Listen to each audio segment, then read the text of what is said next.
after 16 hours of continuous driving from South Carolina to Oklahoma, Randy slept like a baby, and I didn't disturb him.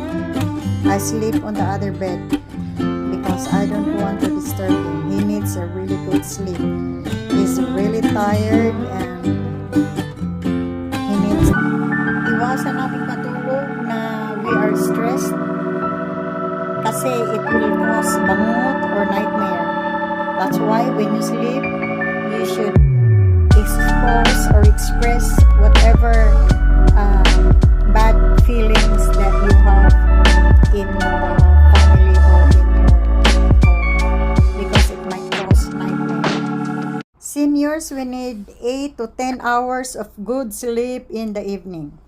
Thank you for watching my video. This is Seniors Life in America. I hope that you like this video.